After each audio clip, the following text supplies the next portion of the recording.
Talking true crime with MJ. Cases on the screen, yeah, we mainstay. Breaking down facts, every frame weight. City in a voice, every word blade. They throw dirt, plot in a group chat, smile in her face. Same ones who do that. Think she soft cause she cute, let them think that. Till they see how she moved and they fall back. Men locked and can't miss one show. Refresh page when the upload go. Women watch too, tryna study her glow. Some take notes, other ones throw stones. Convos with MJ, tap and stay live. Hit like hit share, yeah, help her rise. They hate, they plot, but she built from fire. Click sub on a page if you feel that vibe. Hey. Combos with MJ, true cut like steel. Stream run deep, cause the pain's so real. They talk, but they can't break wheels. So like and subscribe if you know that feel. You count climb, that's the proof right there. Can't dim shine when the grind is rare. Self-made queen in a swivel back chair. Whole new world in a ring light glare. She stack funds, every post, every ad. Turning dark stories to a big brown bag.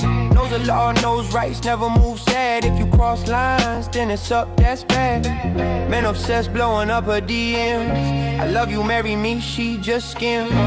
Women envy, wanna walk in her Timbs, but she stay or never trade for them. Convos with MJ, tap and stay live. Hit like hit share, yeah, help her rise. They hate, they plot, but she built from fire. Click sub on a page if you feel that vibe. Convos with MJ, true cut like steel. Stream run deep, cause the pain's so real. They talk, but they can't break wheels. So like and subscribe if you know that feel. All that gossip, all that noise. Can't shake poise, can't steal voice. Can't stay clean, mind stay sharp. Heart stay strong in the deepest dark. Convos with MJ, tap and stay live. Hit like hit share, yeah, help her rise. They hate, they plot, but she built from fire. Click sub on a page if you feel that vibe. Convos with MJ, true cut like steel. Stream run deep, cause the pain's so real. They talk, but they can't break wheels. So like and subscribe, let the fam all build.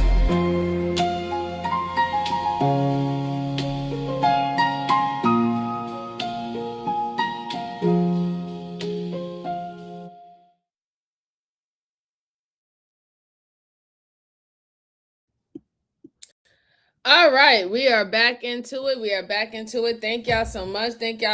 I said I was going to come back in a couple of minutes. Hopefully that worked. If not, if my landscape is not working, I am sorry. I apologize. I will get it fixed the next time I go live, probably tomorrow. So without further ado, we get into the second show, the second part of the show. Welcome back to everyone, all my day ones, Ricardo, Young Riaz, Sweetheart, Brucey, Cat's Eye. How are you doing this Saturday, dear? Shout out to you. Welcome back. We're going to get straight into it. Y'all know what it is. Hit the like button for me. Truly appreciate it. It helps the channel. Or hit the down button. If you don't like it, it still helps the channel. Share this out to anyone who is interested in these things, okay? So, we're going to go back to a terrible mother who realized that she might never go home. Like I said, this is a trigger warning case because a child lost their life in this particular case. There seemed to be child neglect, child abuse, a lot of drugs involved. So we're going to have to look into this. Like I said, I don't like, hearing things, horrible things happening to children, but this is the world that we live in today. So we need to be made aware. We don't have to, we have to just be mindful that this is what goes on. Okay. So let's go on. Let's see. Poop Mom says cow. Hey, TJ, how are you doing? Happy Saturday to you. He said, love your landscape. Thank you very much. I appreciate you. Thank you. Shout out to you. That's not this type of show. Green 87. That's not that type of show. We don't show feet. I don't show body figures and stuff like that. You mean to go on to the OnlyFans? Yes, OnlyFans. You can find all the feet you want. Okay. Shout out to you. Hey Raj, how are you doing? Happy Saturday. Thank you for coming. Truly appreciate it. And I hope everything is well with your family. Let's see. Joanne said, I had to take a call. Oh, don't worry about it, sweetheart. Don't worry about it. Thank you so much. I'm glad that you're back. Okay. I appreciate it. Glad that you're back. And Ismail, how you doing? How you doing? It's good to see you. Happy Saturday. Thank you for joining us. I truly appreciate it. I truly, truly appreciate it.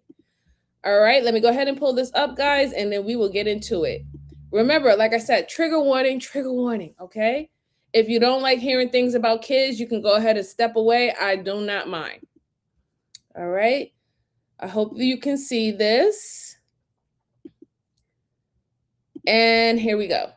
To reports of a non-responsive child in Silver City, New Mexico. When they arrive on scene, they find a small home surrounded by piles of garbage. Inside the home, they find a male and a female sleeping on the floor, and a 7-year-old boy lying on the floor next to them. Let's go, get up. Yes, hurry up. Let's go, hurry up, get up. I'm going. You guys need to get out. We got it, 10-7. The police find the body of a 5-year-old girl under one of the parents. Did y'all smoke dope? Huh? No. Fentanyl? What is it? No, it's not fentanyl. How old is your sister? Just turned 5 yesterday. She just turned 5? What did you take? Don't remember taking anything. I don't know what it is. Keep talking. I need to know. Yeah. I need to know so that we can help your kids. The father of the 2 children, 38-year-old Matthew Banam, claims he doesn't know what drugs he took that caused him to pass out, and then he refuses to talk to the police anymore. The mother, 34-year-old Music Adam, is sent to the hospital, where doctors confirm she is okay. I've done a lot of drugs in my life, and I've never felt anything like I did last night. Music claims she has no idea what happened the previous night that led to her passing out. After the doctors tell the police that Music is fine and is allowed to leave the hospital, the police bring her to the local police department and put her into an interrogation room. At this point, Music doesn't know that one of her children is dead. So the deputies, when they got to the house, they put you in what's called investigative detention. Mm-hmm. Right? So because of that, I'm going to read you your rights. What is the biggest likelihood that I'm going to be able to get my kids back? I can't give any kind of opinion. Okay, and I'm kind of in a position right now where I can't really talk about the case itself without knowing the answer to that question. So my job is to figure out what happened today, and you are someone that can give me information that I obviously wasn't there for. Yes. So I'm playing a little bit of catch up. So I want to know just as much what happened today. We were all super sick last night, and the last thing that we ate was some chocolate cake that I got from my daughter for her birthday party. She had a birthday party at Penny Park from 1 to 4. We left a little bit early because it was getting really cold. Mm-hmm. And we got, before the party, we got chocolate cake with white frosting, like rainbow frosting from Albertsons. And that's all that it had on it. And then we got some candles to put on the cake, 5 candles. Okay. So, just before we continue to go on to the interrogation, if y'all didn't have a good look of the first initial part of this video, the police was called. I don't know who called, but the police was called. That house was in shambles. It seemed like a form of hoarding, right? It was garbage all over the place. It was so bad that her and I guess her partner was literally laying on the floor in the middle of the living room with garbage and everything all around them. It was very, very, very bad. We already know that we could tell that there's a lot of mental issues probably going on in that house, as well as drug use, right? A lot of drug use. The call was called because a kid was non-responsive. Now, I don't know if the call came from the other children, but one of the siblings, a 7-year-old, was unresponsive, laying on the side of them. And that's what we got from the beginning of the video, when the police actually came in there and they told them to get up. They were so high, they went to sleep. So they didn't even know what's going on. So she doesn't even know that one of her kids has passed away at this point. This is how much neglect that has been happening. Now, what they're going to try to figure out is it, how can I put it? Is it child neglect or child abuse that led to this young child losing their life? because they were under the influence, because maybe the kids got into their drug source and used it themselves, or was it any kind of physical abuse that occurred with this kid? So at this point, they're now going to interrogate the mom. She's going to explain that, she was using drugs. They were supposed to go to a birthday party for a neighbor a little bit later on. So she used drugs earlier just to keep her calm and cool and to prepare to go to the party. But she felt that she was fine afterwards, but she doesn't even remember what happened. What she's going to explain to the detectives is that whatever she took this time was something that she never felt before. Like, she was pretty much in a coma and she doesn't know anything that was happening with her children, but she swears up and down that maybe her children did not get into her stash. But we will see. We will see. We shall see. All right, let's see. Like I said, welcome to everybody who came back. Truly appreciate you. Karen, it's good to see you. How you doing, Corinne? Happy Saturday to you. Happy Saturday. Abel, how you doing? He said, can I be your friend? Yeah, you're my friend. You're my friend. Shout out to you. Welcome to the channel. Welcome to the channel. Yes, please hit the like button. I truly appreciate it. Brucey says, like the stream. You know you love it. Thank you, Brucey. I truly appreciate it. Oh, you're from Tanzania, East Africa. Shout out to you, sir. Shout out to you. Shout out to East Africa. Welcome. Welcome, welcome, welcome. Yes, Peyton, I will. Thank you. Shout out to you. Shout out to you. All right, and here we go. Put on the cake. And I still have those candles in my purse, I'm assuming. I do smoke weed and speed, but I had not imbibed any speed. Okay, so just to be clear with speed. Methamphetamine. Thank you. I appreciate I do not use them regularly. It was just kind of like I wasn't feeling good. It doesn't matter. That's all just excuses. Hey, Christy, but anyway, how are you? I had not used any past like noon 30 at the very latest. Was the last time that I yesterday. Okay. Yes. Right before heading out to her party. Okay. And there was nothing that she could get in the room. The room is extremely messy, and that is true. And we're working on it. We don't have a vehicle right now to even take it to the dump. So it's really hard. It is hard. Crazy hard. And we had a friend that was letting us use their truck. Dump runs and stuff. Okay. And yeah, hi Leslie. Not recently, but like happy Saturday. Occasionally, I've just done weed and speed. And I've done a lot of drugs throughout my life, though. My name is music. My parents named me. How are you? You know, that's the life I grew up in. But I've never felt like I did last night. It was unreal. Like, I couldn't hold myself up. My daughter and my son couldn't hold themselves up. I had no idea what was going on. I just wanted us to get some sleep, and I thought that would help. And I don't know what it was, but that's why I really, really, really want to see the blood work and stuff, because that was not like anything I've ever experienced.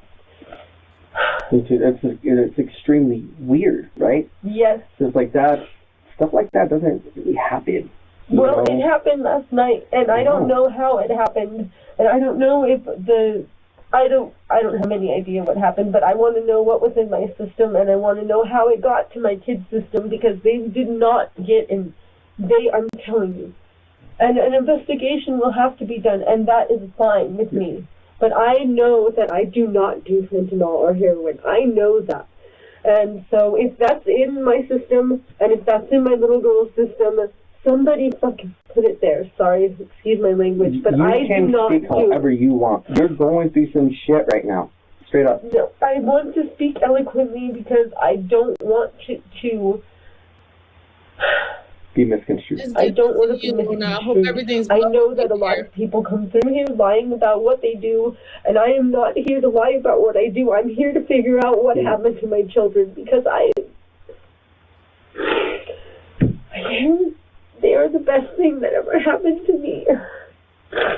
And I'm not the best thing to ever happen to them. But I just want to know they're okay. So I want the opportunity to become the best thing for them, and to show them how much I care about them. This is what I was trying to do yesterday, and when we got to the party, there was some other bigger birthday party going on, and it's just really hard. It's hard not having a car and living all the way out there. And just trying to desperately get my kids to school on time every day, man. I'm not the kind of cop that I'm here to catch people up. That's not what I'm about. With what's going on today, my goal is to find out what happened so I can do right by your kids.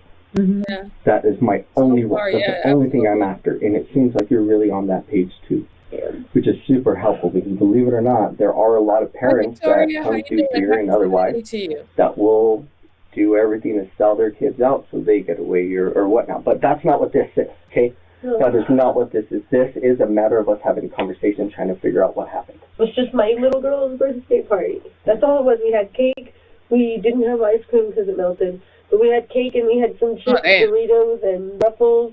So that happens. You guys have some cake. And then later on, it starts getting cold. It started getting cold, so we headed home. And then Zaki wanted. So far on a surface level, she does seem like she's regretful, you know, like she seemed like she has a lot of guilt in her, right? Because she knows she's under the influence. She knows that there is some neglect there. She is expressing that she has tried to do the best that she can and that she knows that she's been failing horribly and that she haven't had the support to support her kids the way that she wants to support them. They still have to find out what happened to that little girl and why she was non-responsive, right?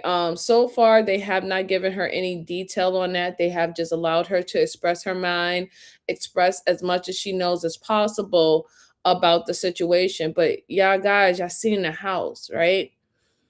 If she was doing drugs or how heavy she does drugs, I'm surprised that she even remembered the birthday.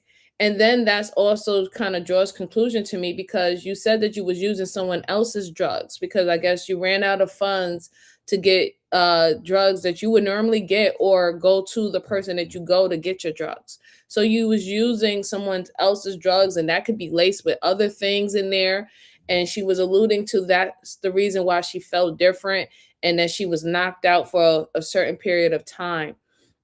I think we're going to just let it play a little bit more to see the questions that they ask her, to see if something else come out. But it does just seem like a strung out woman, a mother who's on drugs. And because of the amount of neglect that she was pretty much she had for herself and her household, one of her childs lost their lives because of it.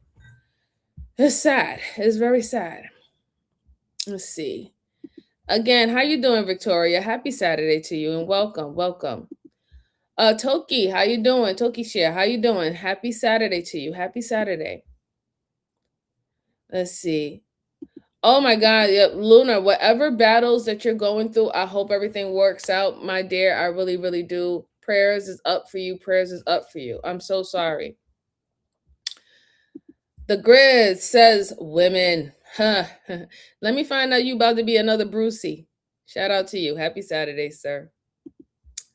Let's see. Baby could have choked on something, got something stuck. Yes, exactly, Brucey. Exactly.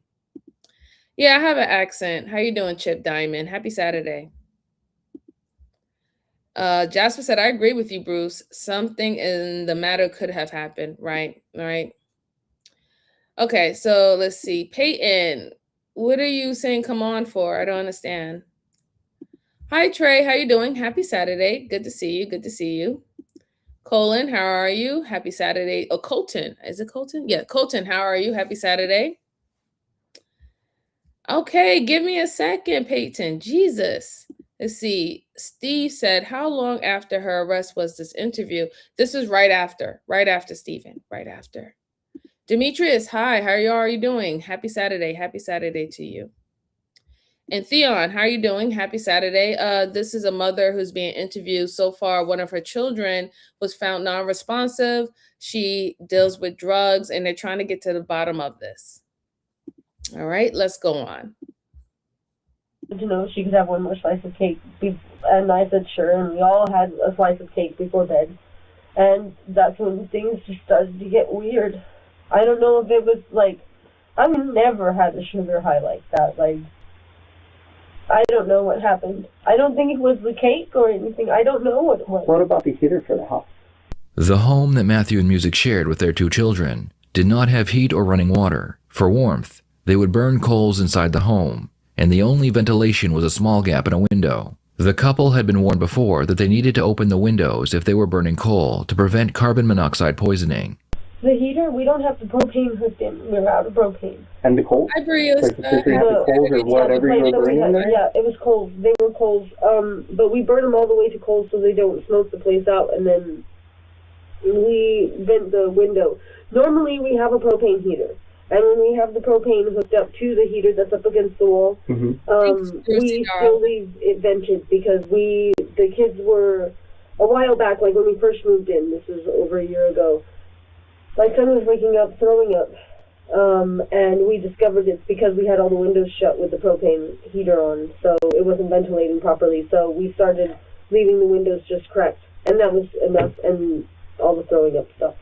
I don't know if they recorded that or not, but there should have been at least 2 windows cracked in the house.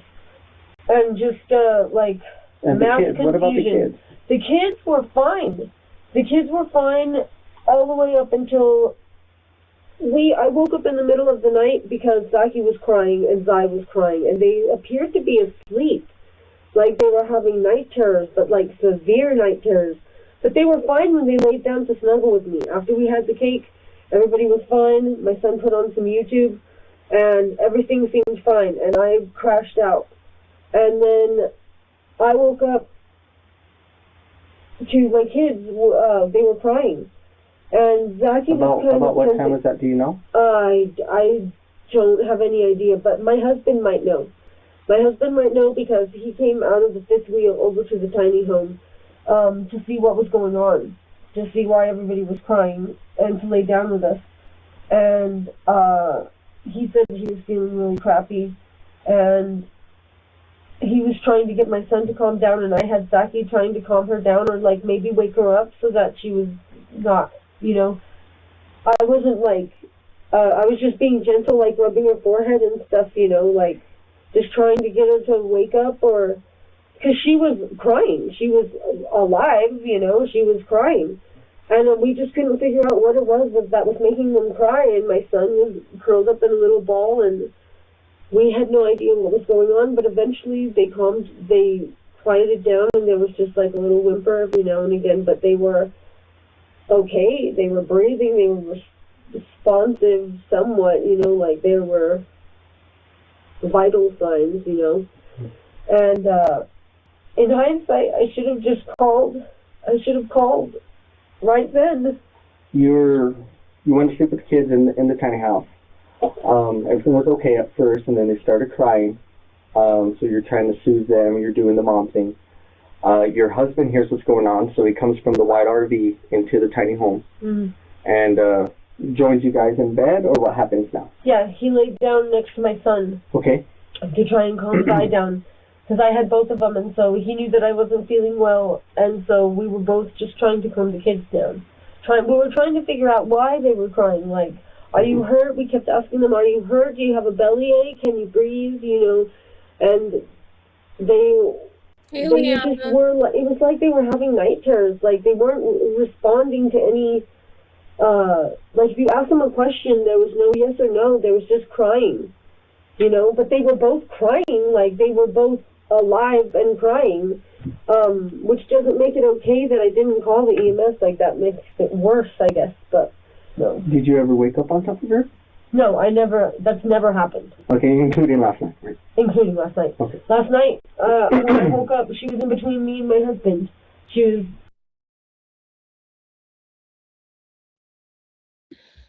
So even if I think that everything that she's saying is the God honest truth, there's a lot of neglect that happened, and it seems like she's been neglectful to her children and the household for a very long time before it got to the point where You didn't know why your children was crying, um, uncontrollable, right? There's nothing that you could do or even your husband can do to soothe them. There's a lot of neglect. Like y'all see that place. That place is in shambles. They said that the air quality in that house, the tiny house, was horrible. They only had one window where they would get any ventilation going on in there. It seems that they had rotten food. It could have spores, mold. There's all these things that can be messing up and damaging these kids' lungs and what they're sleeping in and stuff. Or it's I don't know whether if I believe that she's really being completely honest. Is there was still neglect regardless. And then she admitted herself that she heard that the children was crying and that she decided not to do anything. She admitted that herself, that she just thought it was nothing. She thought that once her husband went over there, he would get them straightened out and it was nothing to worry about. So you have ignored your children when they was alerting you that something was wrong, right? Oh man, I hate when I hear things about kids. It really does bother me, you know? Let's see. Illegitimate said, "Oh hell no, I seen this one. Oh my god, it's horrible. Oh goodness." Narpy, the gamer, how are you? Hi, happy Saturday, happy Saturday. Trey said no spoilers. Right. Don't spoil. Because I didn't even see it all. I just only read a little bit of it. And trigger warning, again, trigger warning. If this is not your type of cup of tea, I completely understand for y'all to go ahead and come back, and you could probably join us on the next case. Emily said, burning coal on top of rotten fruit, meat, whatever, food could absolutely have caused them not to breathe. Them not responding to questions and them just whimpering is awful. Absolutely. 100%, Emily. 100%. Man, let's go on. In between us, like you could see her face, you could see her whole body, you know? And it was tripping me out, and I kept trying to sit up, but I could not sit up, like, for the same reason I don't know if you can see this hand right now, but it's super swollen, and I don't have any idea what's going on with it, but it is in a lot of pain. But I was trying so hard to sit up. I even told my husband, I was like, push me up. I need to check on Zachy, like, something's not right. And I just couldn't sit up, and I saw her right there, and I just couldn't sit up. I couldn't even sit up to get to the phone, like. What made you know that something was wrong? Was it something different than like the shivering, whimpering, or was there something else? She was very still. Okay. Is she okay? Music asks if her daughter is okay, but the detective decides it's best not to tell her what happened, at least not yet. He ignores her question, and he asks her to stay on track and tell him the rest of the story. I just kept trying to sit up. I started screaming for help because I couldn't get up. I could not get up. I could not sit up. Even when the cops came in, they were telling me, get up, and I was like, I'm trying to get up. Like, believe me, I want to get up right now. Like, I couldn't get up. This side of me, it was like something was stabbing me down or something. And then that's where we got involved. All right, so thank you. I know that's kind of a lot to go through. Definitely, yeah. Definitely neglect. Right, is that your son's name? Mm-hmm. Zai? If it's not malicious child abuse. I checked on him at the hospital when I saw you. So from what they're thinking, at that time, things could have changed. He looks like he has a touch of pneumonia. Okay. Okay, but I mean, otherwise, he seemed pretty okay. They're treating them. They're going to do what doctors do. Yeah. Right, and check him for all sorts of stuff. Zachy, she didn't survive.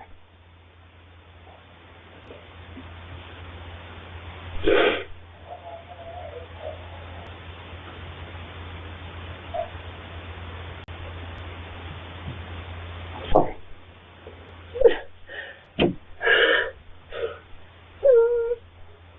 What did they say happened?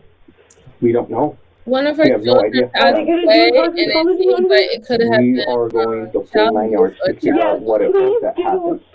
do. So that's why I wanted to talk to you and Daddy to figure out, like, because this stuff doesn't really happen, right? No. So I'm so sorry to be the one to have to tell you that.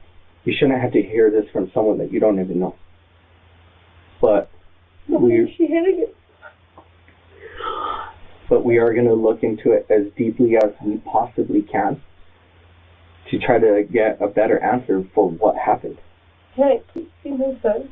The deputy that took him to the hospital turned him over to CYFD because we had the death of a child. Yes, how come they didn't turn him over to his grandparents? Because that was the decision that he made at that time. It was to give him the CYFD and then they can do their safety plan and that kind of stuff. I did have a conversation with the worker who did mention grandma. I would assume that's your mom? Yes. Okay, so about reaching out to grandma to see if placement with her is going to be appropriate and after solving what it is that he's got going on. If it's pneumonia or what have you. Because if he has to be hospitalized, well, then obviously he's going to be there for a while. Yeah. Parent to parent, I hate that I'm going to ask you this question, but I have to ask out of respect to your daughter. Yes. Did you know she was dead? I didn't know. I wasn't sure, but I did feel like something wasn't right. And so that's when I started calling out. I was just calling out for help. I did not know. I just knew something wasn't right. Because, I mean, sometimes things happen, right? But that's why we got to look at everything. We got to look at this whole picture. Please look at everything. Please look at everything because please look at everything. 100%. It's like I said, I'm not the kind of cop I'm here to catch anybody up. That's not what this is. Okay? What this is a matter of trying to figure out what happened. Because right now it's a mystery. Nobody knows. No one knows what happened. I did try to talk to your husband. He refused to make a statement to me. So I couldn't speak to him about it to get more information. Does he know? Yeah, he knows. I told him. I was just asking, but we are going to look at it at every angle we possibly can. One of her child passed away. Okay. So I have to look at it a lot of different ways. Obviously, I got to look at it in the role of a cop, right? Gathering evidence, blah, blah, blah, blah, blah. I just want to know what happened. I want to know what happened. And then we'll have a team of medical professionals that are going to examine your daughter and do everything that they can possibly do to figure out what it was that happened to her that caused this to happen. The examination into her daughter's death would show that she died from carbon monoxide poisoning. Additionally, tests done on her son would show that he had been exposed to methamphetamine. So now, knowing what you know, is there anything that stands out to you that you think I should be aware of as something of importance for consideration? I just thought it was bizarre how... So it seemed it was a combination of carbon monoxide poisoning as well as meth, them being exposed to meth that led to her 7-year-old daughter losing her life. They tested the son, and the son had meth in his system. If anything, this just seems like a brutal case of child neglect and child abuse. Like those kids was living in severe they were just living in very severe conditions, right? Horrible living conditions, not even worthy for an animal, right? Like the way how they were living, farm animals are in better living conditions than the way how they were living. There was no concern about, keeping the house clean and tidy and, creating or making sure that it was good air circulation. Obviously, it seemed like they was having financial problems because she was talking about, not having a car and the travel to get them to school and stuff. So I wouldn't think that they will be checking if gas is going on in their house or anything of that sort. I wouldn't expect them that they will be checking for that. And then on top of that, they are drug addicts. They are severe drug addicts. They're using meth, they're using all kind of things. And in this particular time, she ended up using a friend's drug, right? And we don't know what other people are into. Some people like to mix their stuff with other things. They like to lace their stuff with other things, and when she took this particular drug, she felt weird and different, which made her fall asleep for a very, very long time. But then, like I said, when you heard your child crying and you was wondering what was going on, you literally turned over and you allowed them to continue to cry. Um, the husband went in there to go check up on them because I guess he heard them from out in the shed. When he came back into the tiny house, he wasn't able to soothe them. At no point, because I guess how much drugs you was under the influence of, you couldn't even get up or stand up to go and check her, nor did you call 911 when you started to see that something was wrong with her. And that is going to play a big part to what verdict or what conviction that she and the husband would get, because now they got to know whether or not, if she knew that her child was already dead and she decided just not to do anything about it because she was too like stoned and high, or was it just really just like pure neglect, pure neglect in the sense that she was under the influence of drugs so bad she didn't even know what was going on with her. This is what they're trying to figure out right now. But it's completely 100% child abuse and child neglect, just off the fact of how the house looked. A CPS agent with the most basic logic would be like, yeah, I don't think this is the right environment for these type of children. It's crazy, man. Really crazy. Jasper said, I wonder how did the son get meth in his system? I'm wondering that too. It depends on his age, right? If he's a certain age, maybe he could have swallowed it, ate it, they could have left it out. Crazy one, how are you? Happy Saturday. Said, that's crazy. Oh my God, and for real, right? The Chronic said, we need lower housing prices. Yeah, there's a lot of things that need to be lowered. Jasper said, most definitely child abuse and child neglect. Yeah. The Chronic said, probably fentanyl. Yes. Hey, Larky, it's good to see you this Saturday. How are you? Hope everything's well, dear. Hope everything's well. Luna said, this breaks my heart for the baby. So sad there is an angel that left this world too soon. I agree, Luna. I really do agree. It really does hurt. Yeah, I understand King Cosme. I definitely do, King Kamikaze. I do. The harder the drugs are usually cheaper, like $5 a pop. Yeah. Hi, Starlight. How are you doing? Happy Saturday to you. Happy Saturday. Let's go on a little bit more. How sloppy we all were. It just was weird. I should have called. When she was crying and was asleep. I should have rolled out of that house. I would have.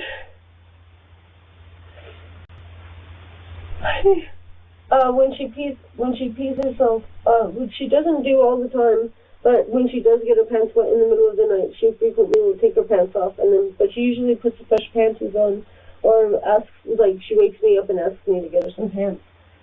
But I don't know that I would have been wakeable at that time, but I do know that she's been known to do that when she pees the bed. But she doesn't pee the bed a whole lot. She's been getting a lot better because we've been making sure to make her use the body. Before bed. But last night we didn't do that. We just ate cake and... I have another hard question. Yeah. And again, keep asking, but I gotta ask it. Sometimes when kids cry at night, it's extremely difficult to deal with. Yeah, but it's not. I just wanted to soothe them. Like, I did not. There was no shaking or any violence. So I have to ask the question. I understand that. Did you do anything that would have caused her to die? Saturday, Carol. No, I did not. I snuggled with her and I was rubbing on her forehead like this to try, because that helps soothe her sometimes. She saw it in Frozen. And the mom went like this to the daughter, and that's what I was doing because it helps to soothe her sometimes. She's never had night terrors like that. Are you eating, Harry, or are But you every sometimes Saturday? when she's having a hard time going to sleep, that's what I do, and it helps her to get to sleep. But I just snuggled with her. I just held her, and not like tight. Like how I usually snuggle with her. How I've snuggled with her the last 5 years of her life. Any reason to believe that your husband could have hurt your kids? No.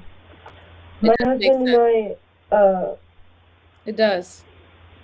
he's been violent a little bit towards me, but never the kids. He's never, not even close. And it's always, a lot of times he's violent towards me because he doesn't feel like I'm doing right by the kids. So I'm not saying it's right or wrong or anything, but he would never hurt the kids. Even if they were being frustrating with the night terrors, like, he came in to help, and I don't believe that my husband would hurt the kids. I've seen him in rages, and he's never hurt the kids in blind rages. Okay. So. One of those things I have to ask, you know. No, I feel you, and I know you're going to have to investigate, and there's always something else that someone could have done. Always. Even if you had done something perfectly, you look back at it and there was something else that you could have improved on. That's just the way it is. But this is where you're at now. What's really important is how you choose to move forward. Does I know his sister's dead? I don't know that for sure.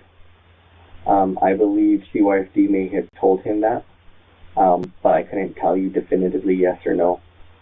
I would assume before long he'll know, if he's going to wonder where you guys are at and what's happening type of situation. But he was sleeping when I saw him. How does this go from here? So what's going to happen right now is that, like I said, how I told you we treat everything like a homicide. Yeah. So what's happening right now is I'm working on a search warrant for your property. Considering that we had a death there, we're going to look at everything that we possibly can to see if we can find a root source of this is our smoking gun, right? So this is what caused that, or this could have helped this issue develop and blah, blah, blah.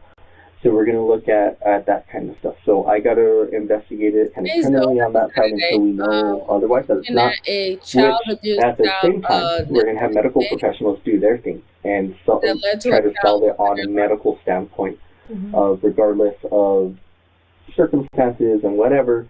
What does the science tell us, right? And then we're going to have to come together with that and see where that puts us.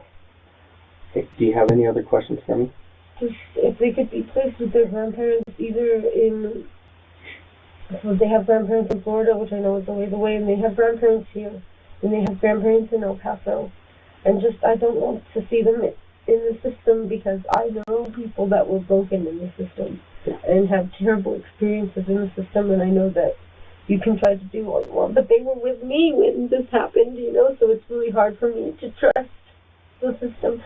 But I can trust my grandma, my mom, and I can trust these people, and I know that they will do right by my children. Well, I can't speak to their process. They have the legal right to make whatever decision that they need to make. I'm kind of not involved in that one. They'll kind of tell me, hey, this is what we did after all because of X, Y, Z or whatever. But I will be in communication with them to... We all try to work together to try to solve the problem. So we all kind of look at it in a different way. They look at the social side of it. The doctors do the medical side of it. I do criminal side of it. And then we come together and find where's that middle ground, and that's the most appropriate thing to do.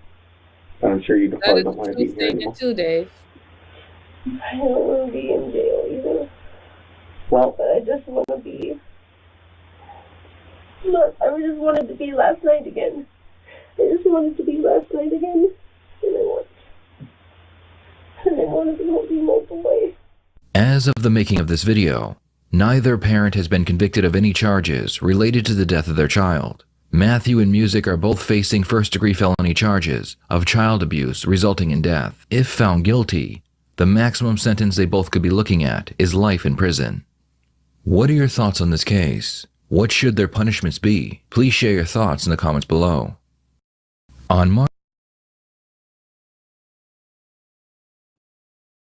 That was a sad case, guys. I know I don't like hearing things about kids losing their lives, but yeah, it was just neglect and it was child abuse. They were not concerned about those kids the way that they need to be concerned. You even heard it with her interrogation. She was explaining everything, but she was just like, look, as long as they're breathing, they're okay. As long as they was able to eat something, they're okay. Like everything combined to her motherhood was literally I guess the basics, right? There's pretty much the basics, right? And it's like, you know, this is why having a clean home is important. You know, if you're going to even have a house, this is why you have to keep up with certain things in the house because it can affect your life. It can affect your health, right? Those kids was exposed to so many things. I don't even know if I actually even believe her if those kids actually even went to school, and if they did, I'm sure that someone at school could have seen that something was going on or something was wrong, right?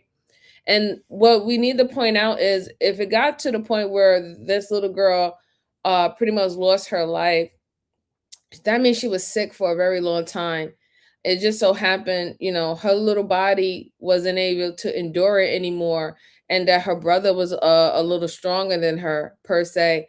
But they were both in the same environment, dealing with mold, spores, rotten food, carbon monoxide, fentanyl, meth, all this around them in the atmosphere being smoked around them probably touching things that have that.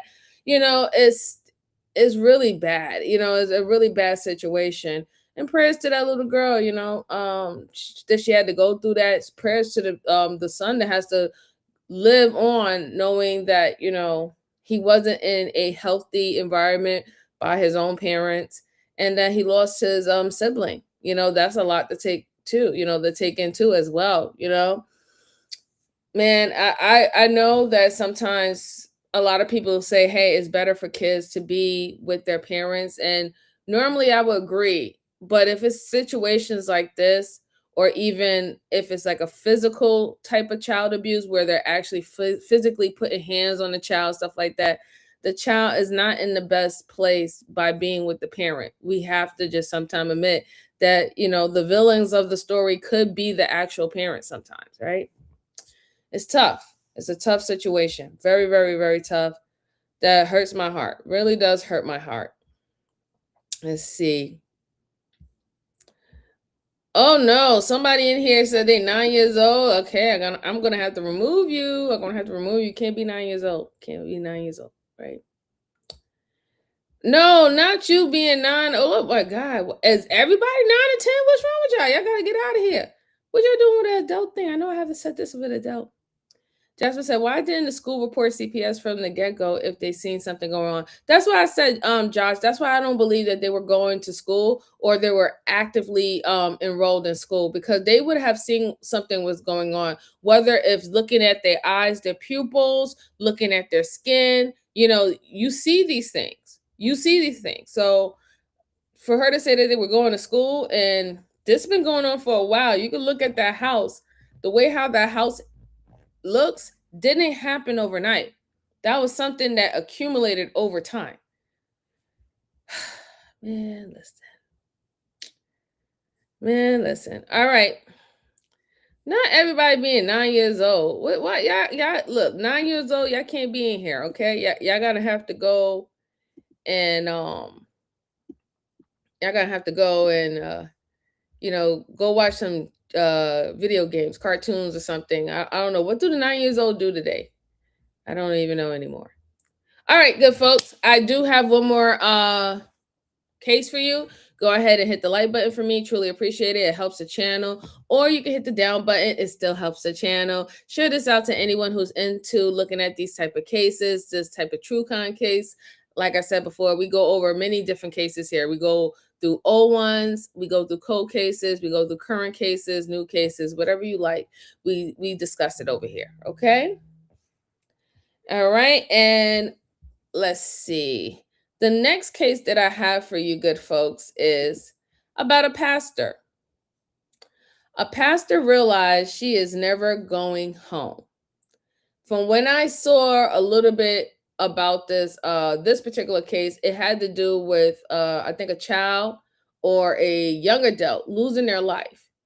And it had to do with a house fire, but it seems that the house fire wasn't an accident. Someone actually caused the fire to go up in flames. So we're gonna look into it. I thought it was very interesting, and we'll check this out. Hi Becky, how are you? Good to see you. Good to see you. Shout out to you. Happy Saturday to you, and welcome to the channel. Welcome, welcome, welcome, man. Welcome. All right. Let's see. So Becky said that you can call me mama. No, no, no, no, no, no, no, no. But well, I mean, I could call you ma'am. I'll call you ma'am if you like that, Miss Becky. If you like that, I'll call you ma'am. I'll tell you one thing. I know I might look young, Miss Becky, but I'm not. I'm not. All right, let me go ahead and pull this up. I hope you guys can see my screen, and here we go. Fire. They would find 61-year-old Georgia Griffin lying in the woods outside of her home. It appeared that Georgia had been stabbed over 27 times, and whoever had attacked her had also set her home on fire and left her for dead. Georgia was able to crawl to safety before her home went up in flames. Nice. Thankfully, she was still alive, so much. so paramedics rushed her to the hospital. Meanwhile, police spoke with friends and family, and they were able to narrow it down to two suspects: 39-year-old Kim Williams and her husband, 42-year-old Lenoris. Georgia was known locally as a spiritual healer, and the couple would go to her home often to receive counseling. The police immediately arrested both suspects and brought them in for questioning. The first thing the detectives notice is both suspects have wounds on their hands. I really don't know what happened. I don't know.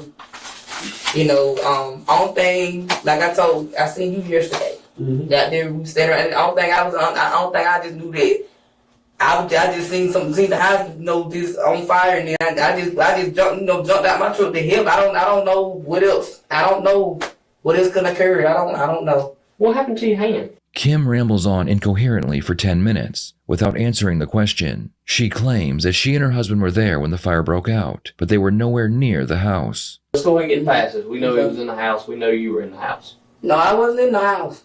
You sure about that? I'm positive. I wasn't in the house. So y'all got there, That's it. and the house was smoking. Well, actually, to be honest with you, I was asleep because, like I said, he asked me to ride him somewhere. I was asleep. To be honest with you, like I said, I take Benadryl, and I was asleep. I was at home sleeping. He wasn't asked me to, he asked me to ride with him or whatever. I said, well, I can't drive because I'm not finna, run off the road or anything. That's all. I mean, I don't think I tried to do. I tried to help or whatever, and What did you do to try to help? Well, actually, I'm walking. I'm like, what's going on? And I hear people screaming and hollering and stuff, and I'm like, I'm sitting all like the door. I'm like, what's going on? So where was Lenoris while you were sitting there? Well, actually, when I woke up, like I said, I was asleep. Understand what I'm saying? He woke me up, asked me to go. That's all I got to say about the situation, and that's it. My mouth, is I can't say nothing that I don't know nothing about. Miss Kim, I'm gonna be straight with you. I think you do know what's going on, and that's why you don't want to talk to me. But you're exercising your right to remain silent, and I'm gonna respect that. So what do you charge me with if I don't have no anything or don't? I mean, You're gonna be charged with aggravated assault and arson. Why would you charge me with arson? I don't have anything. Okay. So, yeah, Lark. I'm laughing. I'm laughing too on the inside. I am. Hi, Adeline. How are you doing? Happy Saturday to you. Hope everything is well. Hope everything is well. So the problem with this situation is that when the house was burnt, they were still able to review the remains that was in the house. Whoever was in the house was stabbed over 30 times. It just so happens that this lady has I guess marks or bruises or even a cut on her hand, but she was at the scene of the crime. She was also been I guess maybe the witness, or who knows, surveillance cameras, who knows. We don't even know necessarily the area. They know that she was at the house. She's trying to make it seem that she was asleep. She woke up and then all of a sudden she came on the scene from the house being on fire. That's not what happened. You were there. and then all of a sudden a fire occurred. You wasn't near the fire, you didn't see the fire, but you just so happened to have wounds on your hands as if you was involved in something. Fresh wounds too, right? These are not old wounds that were like 3 days ago, 5 days ago, starting to form a scab. These are fresh wounds that you have your hand wrapped on. And that I don't know is not going to cut it. It's not going to cut it, because people need to understand, usually when you're sitting in the seat with these investigators, they have a good amount of evidence against you or whoever else.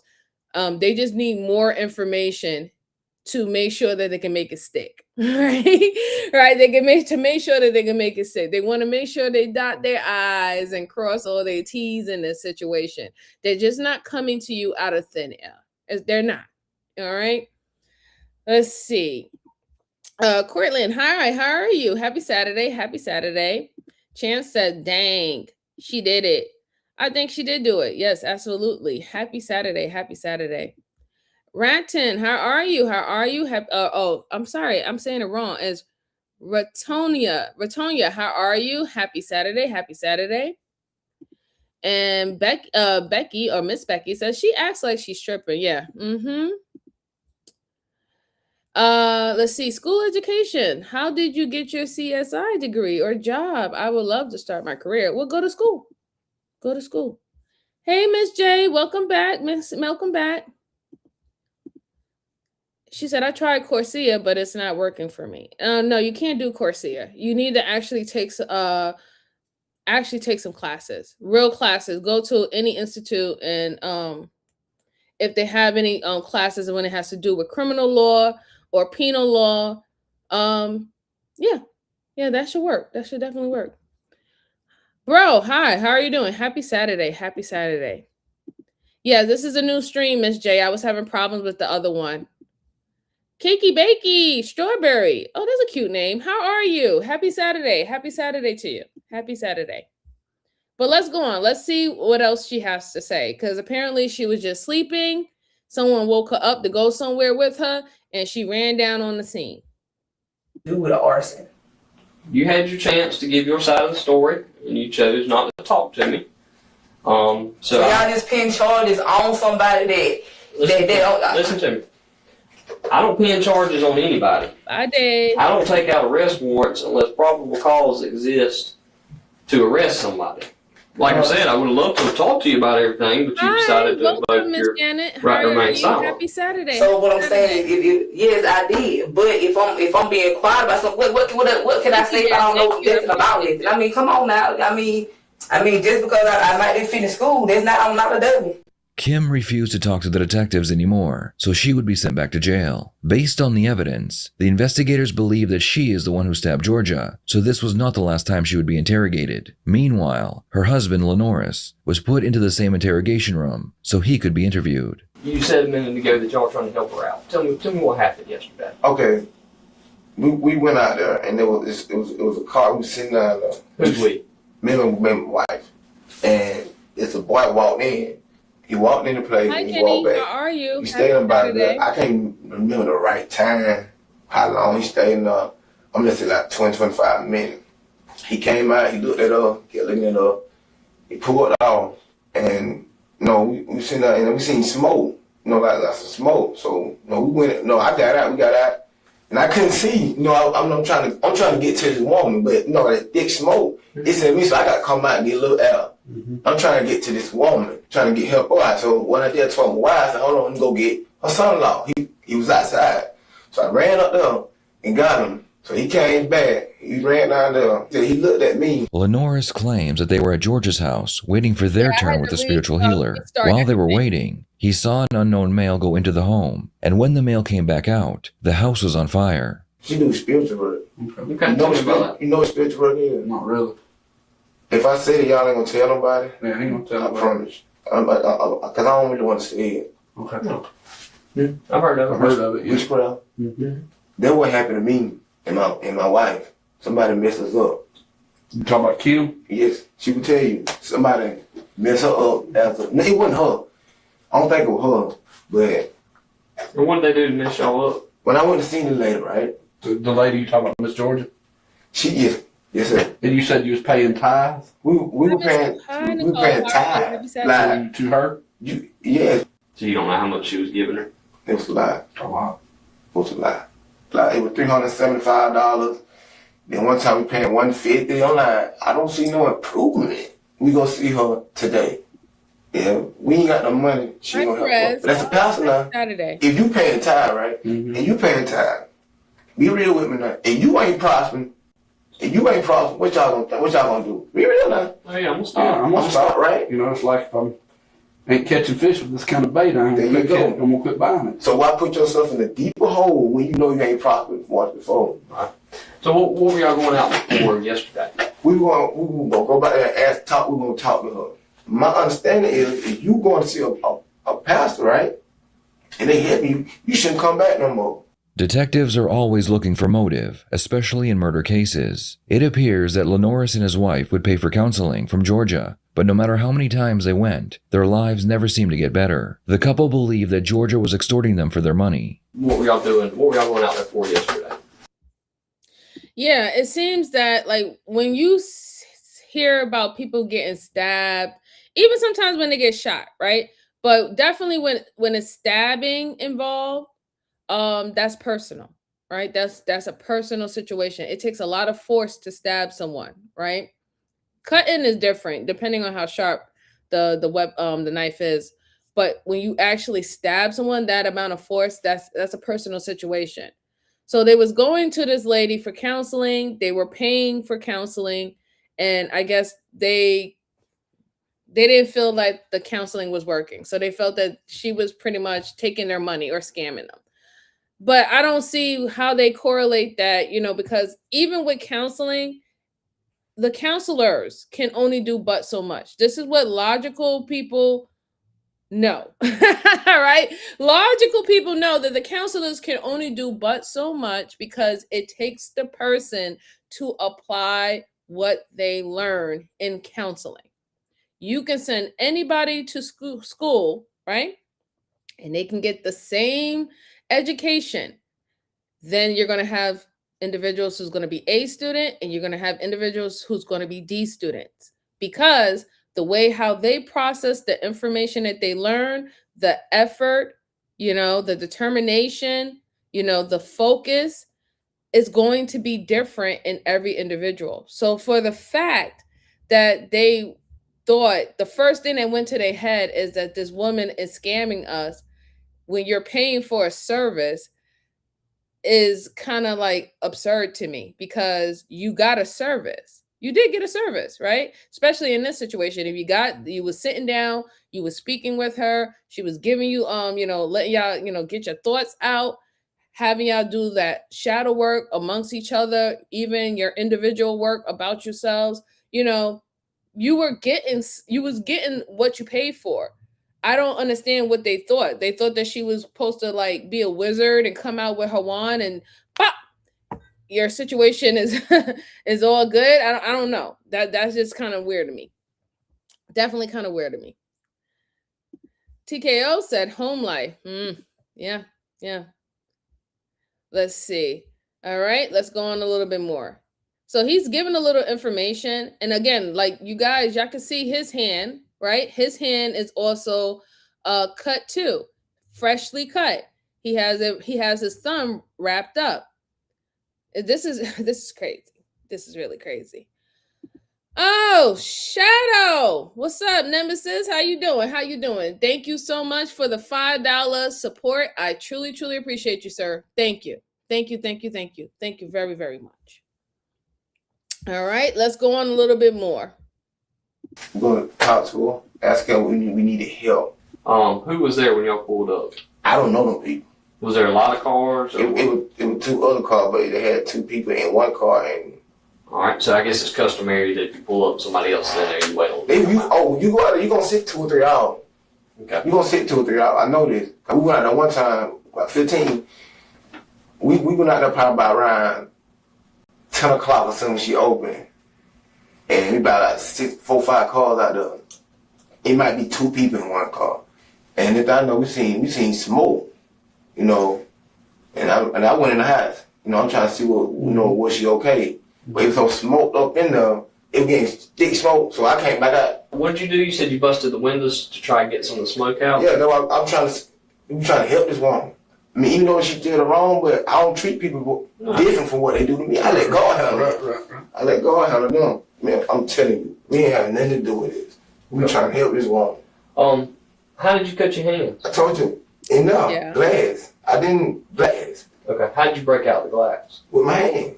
The detective decides it's time to confront Lenoris and call him out for his lies. He pulls out the knife that was used, as well as a receipt for the knife and the duct tape. Investigators were able to locate video footage at a nearby Dollar General that shows Lenoris buying the knife and the duct tape just hours before the attack. Lenoris, I think some more things happened yesterday. As a matter of fact, I know some more things happened. And that... Didn't they have a show? Correct me if I'm wrong, but didn't they have a show of the world's dumbest criminals? I swear they had a show. Maybe they need to bring that back out again, because I really am not understanding the first video that we went through.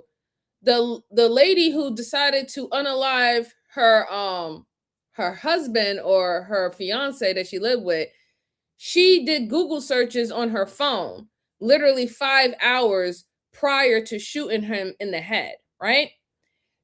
Now they are literally caught in a store buying duct tape and buying the knife and everything, and they I don't understand. Like, we are in a digital world, folks. You are being surveilled everywhere. There's a camera everywhere. Everywhere. Stores, streets, malls, around the school, you name it. There's a camera everywhere. You think that people are not going to realize or go back and see, hey, maybe they purchased these things at a certain time. Let's see if we can find if they purchased these things at a certain time. Then the products that we have, they all have serial numbers, right? So I understand why they try to destroy the evidence. They try to destroy the knife. They try to destroy her body if they had any of their DNA on her. They wanted to make sure that was destroyed. They try to burn the whole thing down and cover themselves up. But if it's not enough time for everything to burn up, that can still be extracted too, right? And it's just crazy that, people will go to this length and they want to be criminals and they want to do these crimes, but then you're doing the stupidest thing. You putting yourself and catching yourself on camera buying the items that you're going to use. Like, I don't know. I don't know. I don't know. I don't even want to know. I don't even know. I want to know where they even get that logic from, because I think that's a benefit to us, at the fact that they're that stupid. I really do. I do. I really do. It was produced in Knox. Oh, okay, Brucey. Okay. All right. Thank you, Brucey. Thank you. All right, let's go on. Let's hear what else he has to say. Now they're going to stop playing games with him. They see, obviously, that he is disingenuous. He's not going to be forthcoming. And he clearly showed that he wasn't going to be forthcoming in the beginning, because if y'all was paying attention to his body language, which I always tell y'all to do, he had his arms crossed in the beginning when he was telling the story. So that just let me know that he was already standoffish and he wasn't trying to give that much information.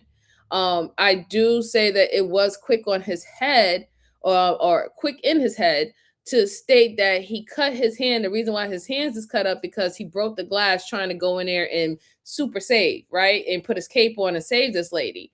But clearly that's not the case, because they found the knife, and I'm sure that the knife still has some form of DNA on it. But let's go on. That's why I'm here, is to get your side of the story and understand fully what happened. But I know that some of the things you've already told me might not be all the truth. I mean, I've got evidence to suggest otherwise, and I'm here to hear from you and for you to tell me. And if something went astray that wasn't as planned, then that's fine. But now is your time to tell me. You know what that is? That's a knife. Mm-hmm. You know what that receipt's for? A knife? And what else? And duct tape. That's what it say right now. Do you recognize that receipt? No, I mean... You ought to. Because that's the receipt the teller at Dollar General handed you when you purchased that knife and that duct tape. I didn't do it. Okay. I know I can't get no bond. I know I can't. All right? That's not up That's not up to us. We go with what you tell us. We present everything to a judge, and they decide that, man. Lenoris changes his story. This time, while he and his wife were in Georgia's home, Georgia attacked him with a knife, and during the struggle, a candle fell and lit the house on fire. This contradicts the evidence, which showed that gasoline had been poured over the home before the fire was lit. So what hand was she holding the knife in? All right. Ooh, that is crucial. That is crucial right there. So apparently the gasoline was poured prior to lighting the house on fire. So since everything is starting to look premeditated, that they wanted to harm this lady because they had a vendetta against her, believing that she was charging them $100 or $200 for counseling, and they felt that she was scamming them out of their money because the counseling wasn't working. Now it begs to believe that maybe they poured the gasoline around the house prior to that day that they even went to go confront her on the matter, right? That makes it stick even more that this was premeditated. Outside of the fact that of the receipt of the knife and the duct tape being bought a day before. This is crazy. This is crazy. And I just don't really, I really don't understand why people want to go to this extreme. But then again, I don't have their same thought process and I don't think like this. So, yeah, I guess we're going to just leave it up to, we will never know. Came at you. How did you block it? Like that. And she hit me right there. So what did you do to her? You said y'all scuffled. Explain that to me a little bit. I pushed the line. We can't ask for help. You know, for girl to prosper. And she's just, you're there for her to help you, and she's there to extort you, basically. To try and get money out of you. How did gas get on your clothes? It was some gas in there. She had ammonia, too. Gas and ammonia in the house? Uh-huh. So how did it get on you? I rented. Hi, Ozzy. Welcome back. All was going on, I didn't want to shout out to Dubai. Happy Saturday. And I rented gas just spilled on me. Okay. No. Did you catch on fire? No. Where was the gas can at in the room? Or was it in a can, or was it in a jar, or like a little bottle or something? A little bottle. So did you take that knife with you? Just in case she tried to do something on you? Just so you'd have it to protect yourself with? I took it, but I didn't go to kill and try to do that to her. No, but you took it there with you, right? Yes, I did, but I didn't. Where'd you keep it? In your pocket or something? Yes. I don't think you went there to kill nobody. I didn't go to kill nobody. I just want my money back. I just want my love, my marriage, career, everything that was mine and my wife, we want it back. That she took from y'all? She did. What you telling me is just, it's still not adding up completely. What you mean not adding up? Because Miss Georgia had some injuries to her. So I know you didn't just push her down. I swear, I promise. I promise you. It was either you or Kim. So one thing that you need to make up in your mind is, do you want to take the ride? Do you want Kim to take the ride? Or do you want both of you to take the ride? And now is your time, and now is your place to tell me, to be that good man that I know you can be. I didn't stab her. So y'all know the drill. Y'all know the tactic that the detective is using. He's using the divide and conquer tactic, triangulation tactic. He's betting on the self-preservation and survival mode of this individual to will. At first he wasn't trying to say anything, but eventually he got caught in a lot of stuff that he was saying that was kind of, stupid. And he kind of gave up a couple of things while he was talking to the detective. So now the approach is like, listen, I mean, somebody's going to take the big, right? Is it going to be you, or is it going to be the other lady who's going to take the bait? Y'all clearly have let us know that y'all had animosity against this woman. You clearly let us know that you went back to confront her, as in getting your money back because you felt that the services that she was giving you was a scam. It didn't help anything. Also mentioning that the fact that you did buy a weapon, you did buy duct tape. So that's kind of that's kind of leading to the fact that you was going to intimidate her one way or the other. You was going to be aggressive to her. So you wasn't going over there just to have a conversation. You already came prepared that you was going to get your money back, right? One way or the other, you was going to get your money back, or it was going to be hell to pay. So now he's banking on him to just tell the truth. Do you want to save yourself? Because clearly we know that they're going to get first degree murder and it's going to be life in prison, and also depending on the state, they could probably be put on death row. Who knows?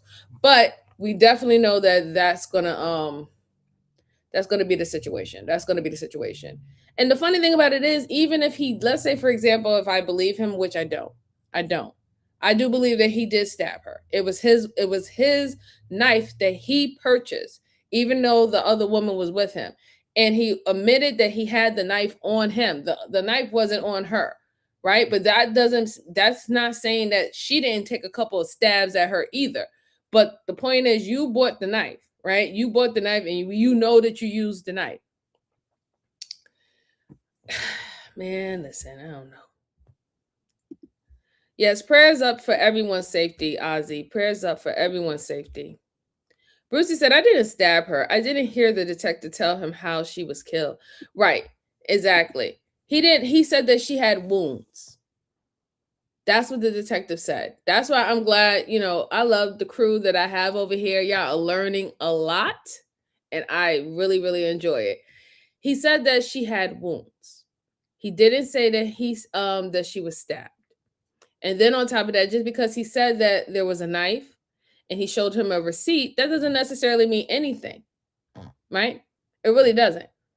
The fact that he even said that I didn't stab her is kind of like pretty much telling yourself that you did stab her.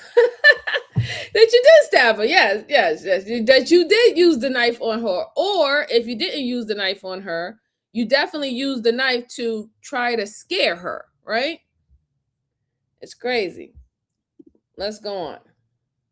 Or whatever y'all say, injured, whatever. I never said you stabbed. The only three people that were in that house when it caught fire was you, Kim, and George. The detective believes that not only was Kim the mastermind behind the attack, but she was also the one who stabbed Georgia. Lenoris's part was to burn the house down. The detectives are told that Kim wants to speak with them again, so they give it one last try to get Lenoris to tell them the truth. Cause y'all ain't gonna look at it as self-defense or nothing, right? Y'all don't do self-defense in Georgia. Georgia has some of the best self-defense laws in the country, and I believe it was self-defense. But in order for me to prove that and to show that to people, you have to be 100% truthful with me. And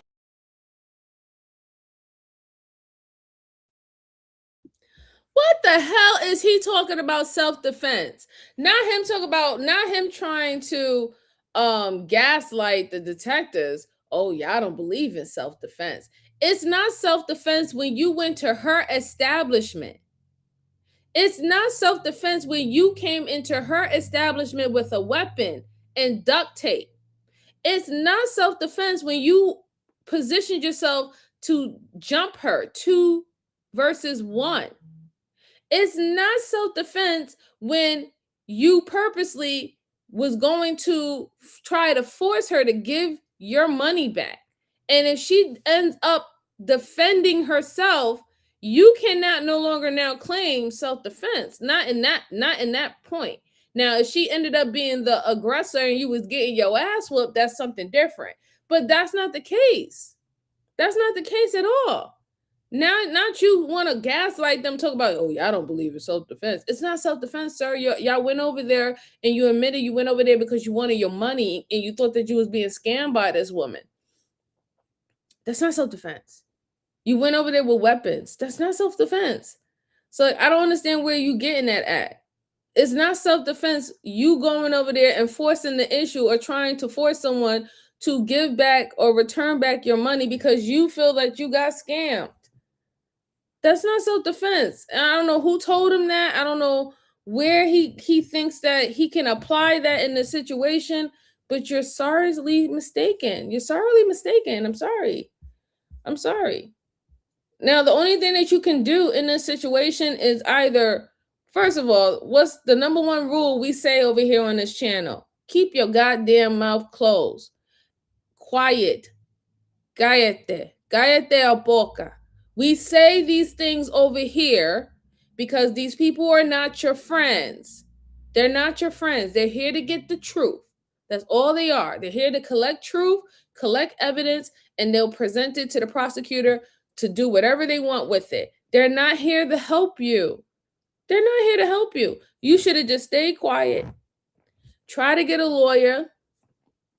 And and then from there start your start getting your lawyer to set up the narrative that it was perceived self-defense or things escalated, it got out of hand, but you had no intentions of going over there to harm this lady, but eventually it came to the point that someone got harmed, right? And we didn't know about this fire situation.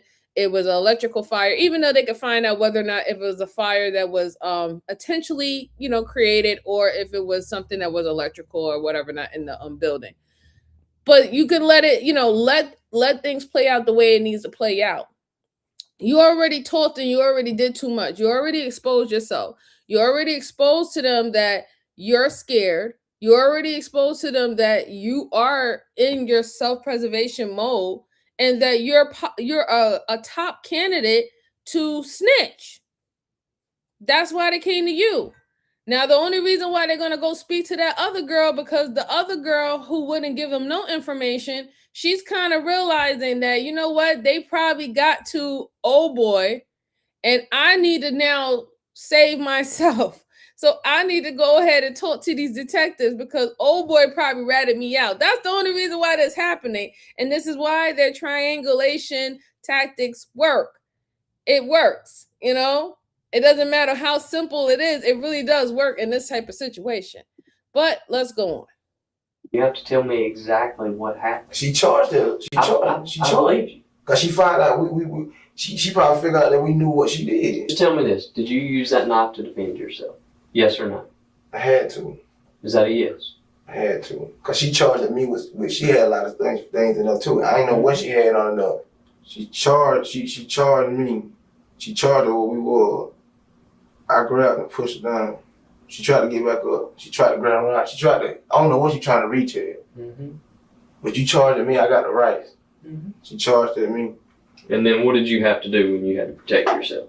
She did. She hit me. What I mean by this. So then you had to get your knife? Yes, sir. And where did you stab her to defend yourself? I did hit a couple times. I can't remember. But she charged at me for her. What about Kim? What was Kim's role in all this? She wasn't the one telling you to do this? What were you going to use the duct tape for? I was going to really... My mom was going to duct tape her, but I didn't. Okay, what were you going to duct tape her for? I don't know. And I'm just asking. I'm just being real. I don't know. I don't know. To make her get the spirits off of you? I was going to ask her why you did me like that. Why you made my life and my wife like that? Did you get the duct tape her? No. Okay. Did Kim know that was the plan when y'all went there? No. She didn't. Lenoris would not tell on his wife, and he continued to claim that he acted in self-defense. The detectives tell him they need to take a break, and they go into another room where Kim is waiting to speak with them. He's a jokester, he's a person that he like to joke around, but I didn't take it.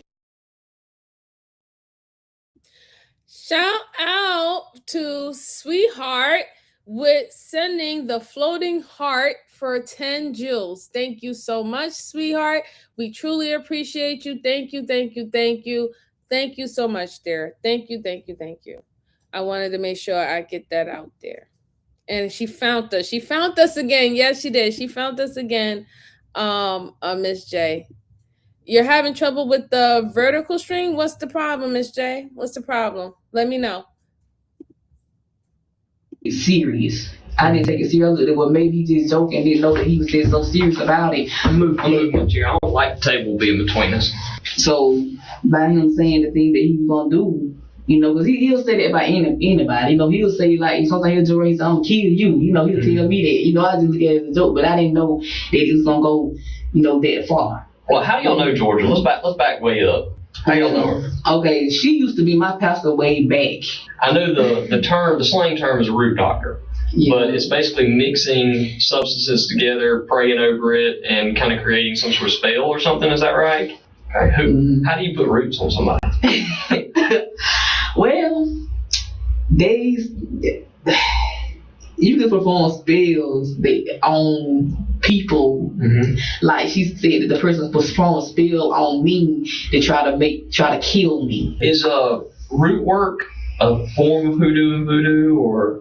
Kim explains that Georgia was a root doctor who would perform spiritual cleansings and create charms with the goal of addressing issues like bad luck, love, and protection. Kim also claimed that similar to Georgia, she too was a spiritual healer and a pastor with her own small congregation. The detective listens to Kim talk about spells and herbs, hoping she will get more comfortable with him and tell him the truth. Do root workers get paid? Oh yeah. Who pays them? The customers. For their services? Whatever they want done. In a year's time, how much would you estimate that you paid? It was every week. I was probably taking Miss Georgia. I promise you, my husband might bring home like $1,000. I'd probably take Miss Georgia $300 or $400 a week or more. Wow. This how it started. I was having.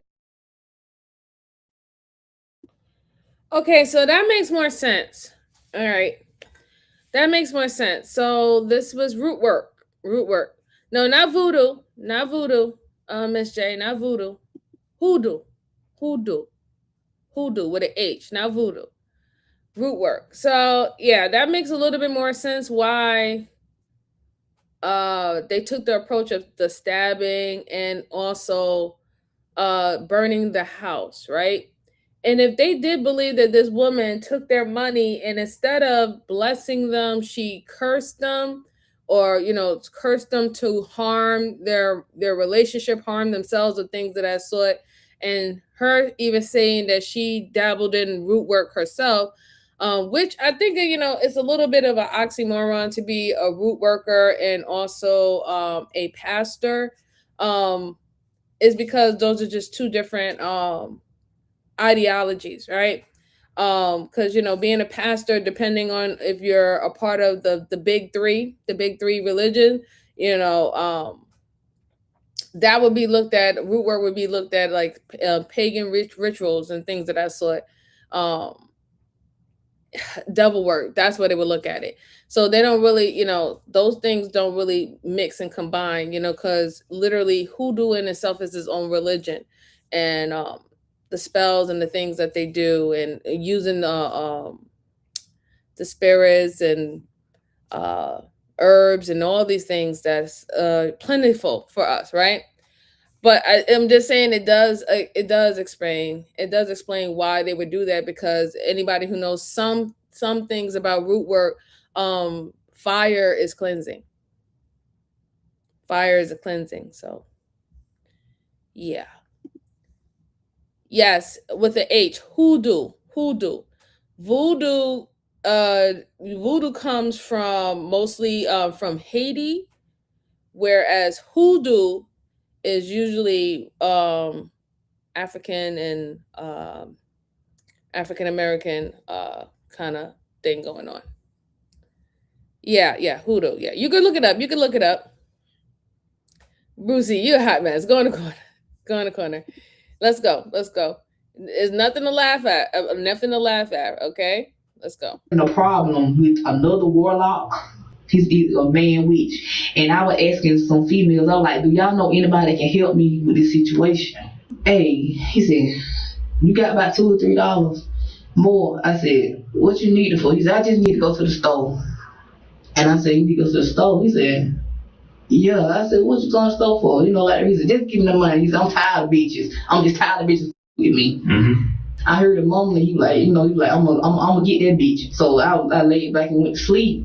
Mm-hmm. Then the next thing I know, he came back. Mm-hmm. when he came back or whatever and stuff, I heard a bag rumbling or whatever, and he woke me. He said, "You feel like taking me?" I said, "Where you been anyway?" He said, "I went to Dollar General." I said, "What you went there for?" He said, "Don't worry about it." What happens when you get to Miss Georgia's house? Excuse me. What happened when you get there? I was asleep, but when we pulled up and I woke, I seen like 2 other vehicles out there. When I wake up, I see like fire. You know, I see like fire. Like I'm like, what the hell going on? You know, what the hell going on? So I'm jumping out the truck. I don't know what's going on here and stuff. And he he came running from running. I said, what's going on? What's going on? He was like, I'm trying to help her out the house. He was like, I'm trying to help Miss Georgia out the house or whatever. I said, what's going on? Kim claims that she was sleeping while waiting for her turn to see the spiritual healer. When she woke up, she saw that the house was on fire and Lenoris was exiting the home, saying he was trying to help her. Why did you call 911? My phone was dead. Okay. My phone had been dead since, it been dead since that morning. Did you see Lenoris with a knife? And you also mentioned tape or something like that. Yeah, I seen something like some paper with some tape. Like, okay, you know how you have the gray tape? Like duct tape? I guess that's what they call it. Yeah, that's why I see wide, or pretty wide. Yeah. You saw him with that?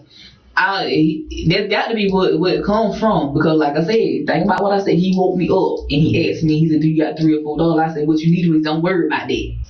I think you told me some of the truth, but you haven't told me the whole truth. What you mean by that? Because I know that you were in Georgia's house that day.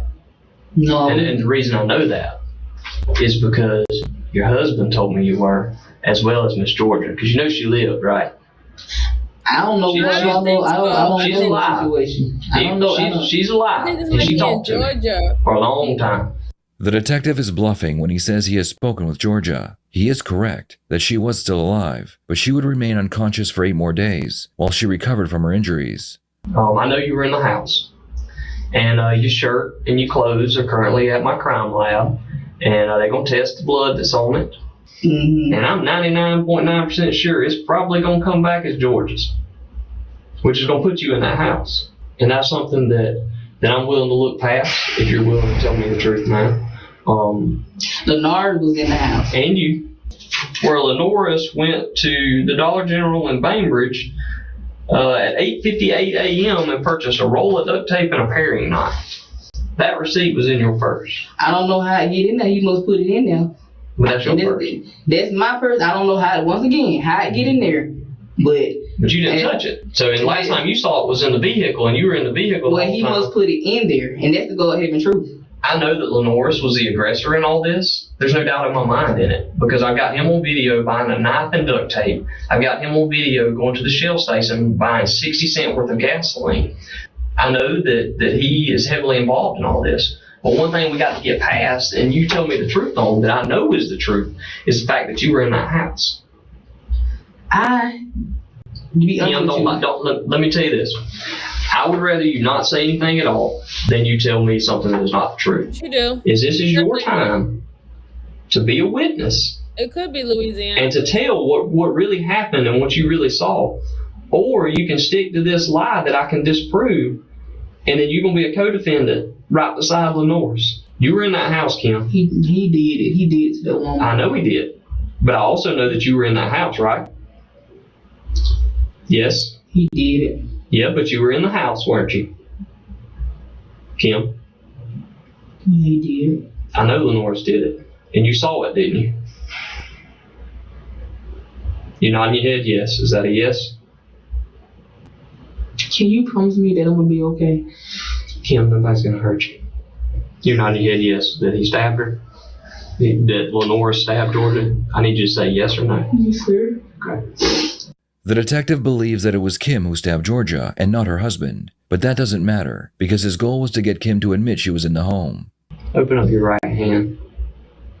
You see that mark? You're right-handed, ain't you? So what? You're right-handed. You see the angle of that right there? You know what that cuts from? When you hold a sharp object and you hit a sharp object, you see what happened to that pen? My hand slid down. And on a knife, the part you hold in your hand is the handle, right? When you hit a sharp object with that knife and it slides down like it did on this pen. Yeah, eventually I knew he was going to get to the truth because they both have injuries to their hands. He already knew that the guy went and got the knife and stuff like that from the receipt. It's crazy that she went ahead and put the receipt in her purse and tried to say that he would put the receipt in the purse. That don't make no sense. And this is why I say, like, you know, sometimes the world's dumbest criminals, because why would you keep the receipt? Are you going to return back the duct tape and the knife from Dollar General? Why wouldn't you get rid of the receipt? Instead, no, you done put the receipt in your purse. Then you gonna go in there, and that's the saying, like, and that's why, you know, she's definitely just as much as guilty. Of course, they're gonna put it together that yes, she's probably the main one that was stabbing the victim, but you had, let's say if she didn't stab her, and let's say that she did go in there thinking that they were going to have a conversation with her to get their money back. You knew what he was doing to the point when he came, he asked you for $4. You gave it to him. You were in the car with him, sitting in the car. He came back from Dollar General with duct tape and a knife. You seen the duct tape and the knife. You literally put the receipt in your purse. You went with him inside. You already had an idea that he was going to do something to this woman to get her to give y'all money back. That's where the problem lies, where you're no longer a bystander or let alone a victim. You are a culprit, right? You are a culprit. You are a part of doing this to this woman because you knew up until you got out that car what time it was. And you stayed in that house or that building with her while he did the deed. Not once did you fight him and say, what the hell you doing? Not once did you call 911. In fact, you went along with the lie afterwards after y'all torched the place. And then, you know, to sit up there and consider yourself a religious woman, a pastor, and you doing something like this.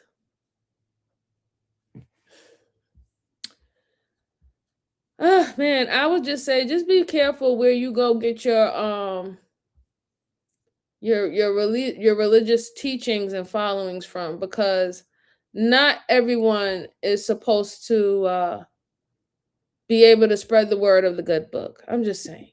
I can't even say it any other way than but that. It slides down that blade. Look at that angle right there of that pen in my hand. That is the same angle as that wound on your hand. And if Lenoris forced you to do that, then now is your time to tell me. And I got you with a wound on your hand that I can easily describe to a jury that it came from slipping down the blade of a knife. He told me what happened. And you know what? He's got wounds on his hands very similar to yours. I think Lenoris ain't stupid enough to tell on himself. You think Lenoris gonna say he'll tell on himself? Mm-hmm. What would I have to do to make you believe it? I have to hear it, but I know y'all ain't got no recording on him. And if I let you hear it, are you gonna tell me the truth? Yeah. I'm gonna let you hear it. The detective accepts the challenge, and he goes to retrieve the footage of Lenoris telling on his wife.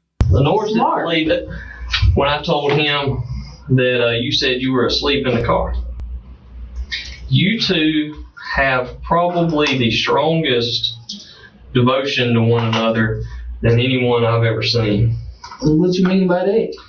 Like belief that the other is not going to tell on the other. The detective shows Kim footage of her husband, telling him that she stabbed Georgia. Judging by Kim's reaction, she was not ready to hear her husband throwing her under the bus. The issue here is Lenore's puts himself all up in the middle of this. Plus he's on camera, right?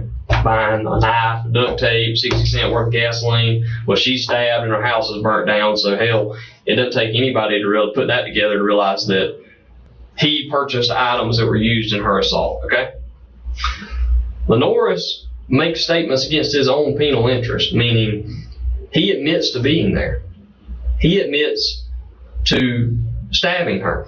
He also puts you all up in the middle of it, that you were in the middle of it, that you were in the room, that you stabbed, and I want you to hear me out before you say a word, okay? Okay, finish it up. That you stabbed Georgia. You know what I'm saying? A knife, duct tape, and gasoline is perfectly legal for somebody to purchase. What's not legal to do is to stab somebody. And Lenore's put you in it. But you didn't see me purchase no item. It don't matter who purchased it. Lenore's put you in that house stabbing Georgia.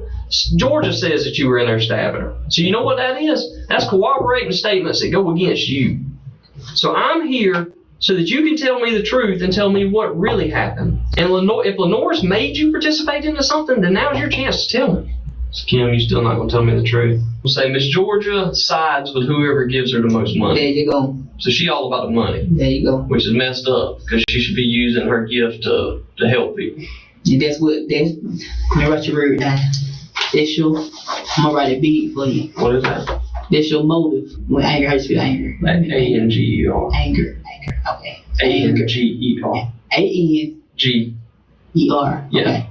Kim would not confess to stabbing Georgia, and she claimed her husband was the only one with motive. Investigators believe that Kim also had motive. It appeared that Kim was a self-proclaimed pastor who had become very jealous of how many people followed Georgia. In her mind, if she killed Georgia, Georgia's congregation would follow her. While the investigators waited for Georgia to wake up, Lenoris and his lawyer asked to speak with the detective again. But really, the argument started that night before, and it started from there. She was there snapping. She was like, I'm sick or tired of you and your mama, your sister, and you. She said, I'm tired of me, Georgia.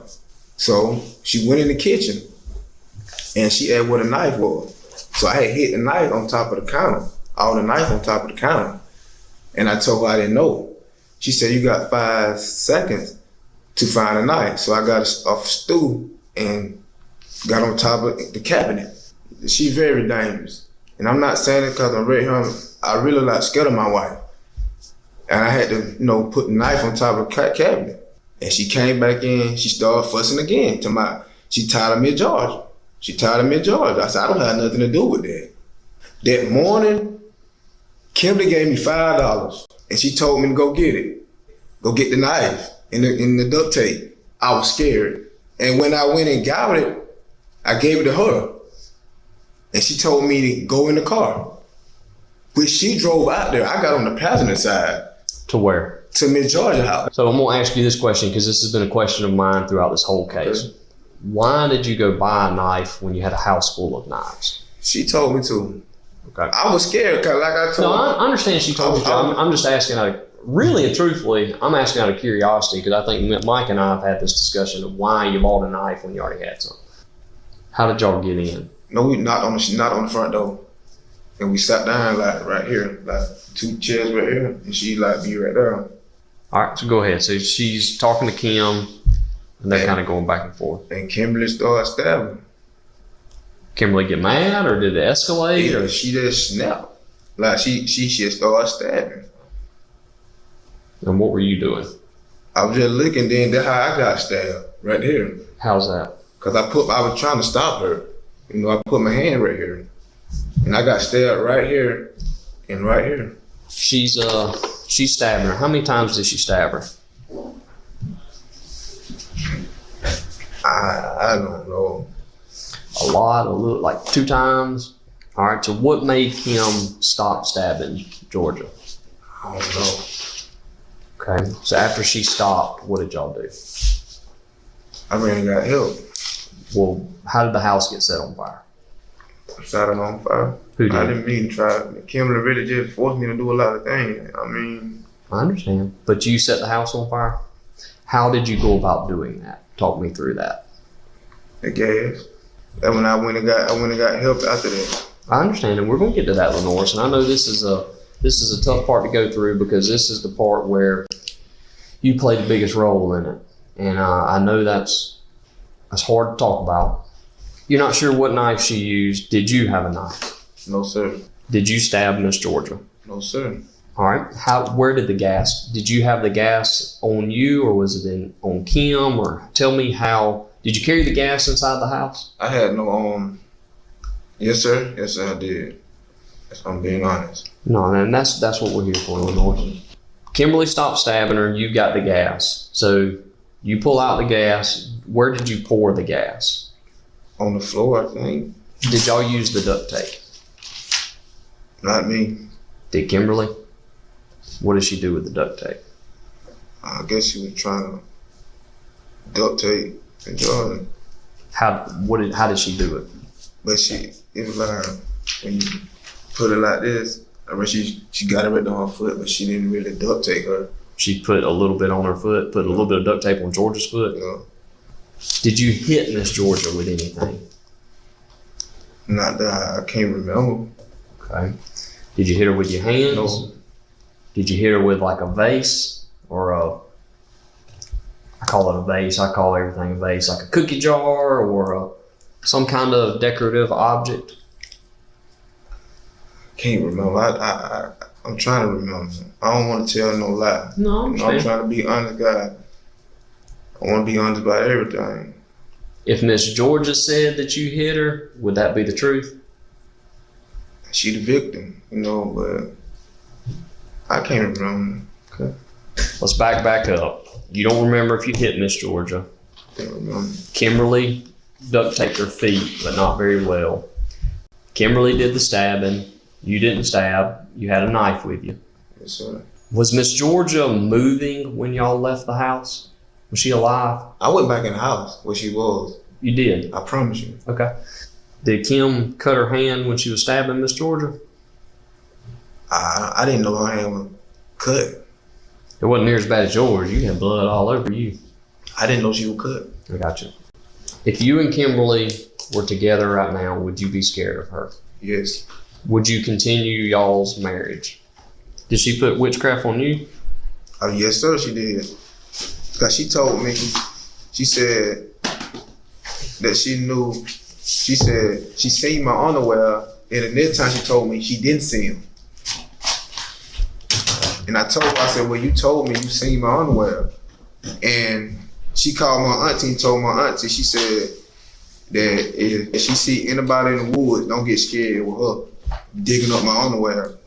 Georgia would eventually wake up after being stabbed 27 times, and she would tell the police what happened. She explained that she was initially struck by Lenoris, but it was Kim who stabbed her. Both Kim and her husband would be charged with aggravated assault and first-degree arson, and they were both sentenced to 40 years in prison. As to why it happened, prosecutors said the couple believed that Georgia had put a curse on them. In their minds, the only way to end their bad luck was to eliminate Georgia. Another theory is that Kim believed she was a pastor, and she was jealous of Georgia's success. What is your theory? Please share it in the comments below.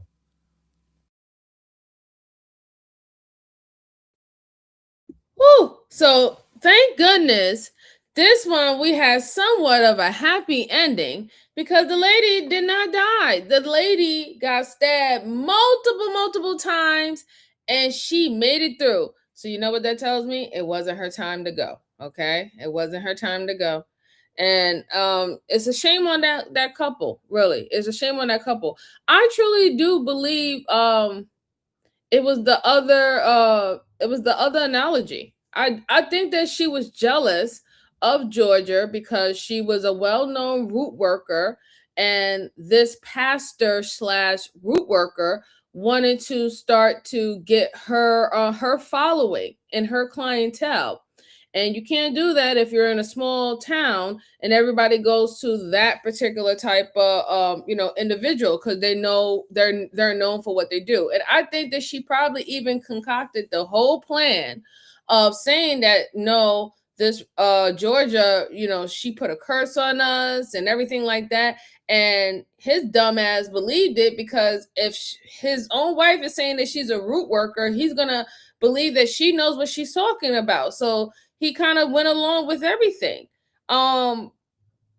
I think it's sad, but I'm glad this justice is served. 40 years was far a good amount for both of these individuals. And I'm glad that they got that amount of time and that lady still have her life. I'm glad the lady was still able to get up, breathe air, and tell the tale about what actually happened with her. I think another thing too, it was the money situation that was mainly involved. Not only did she want to steal her clientele, they also wanted the money back.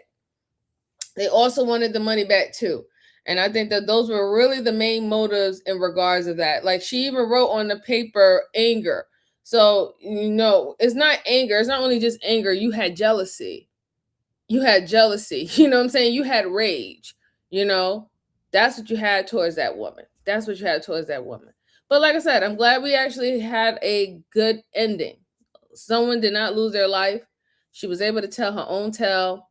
The two culprits are in jail where they need to be at.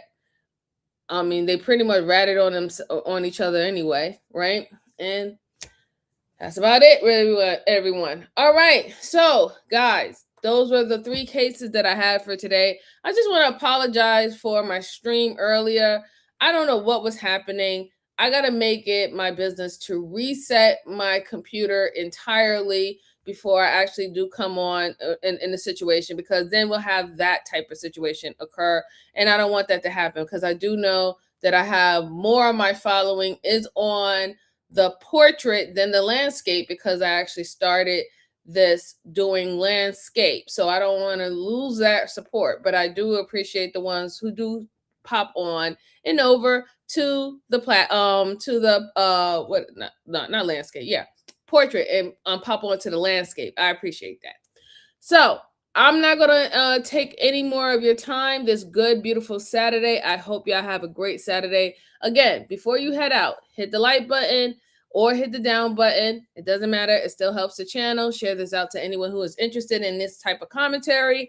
And if you have any cases that you would like me to go over, go ahead and drop it down in the comment section at the end of this live stream. I read all my comments, guys. I enjoy when y'all do give me comments when you can. I truly appreciate it.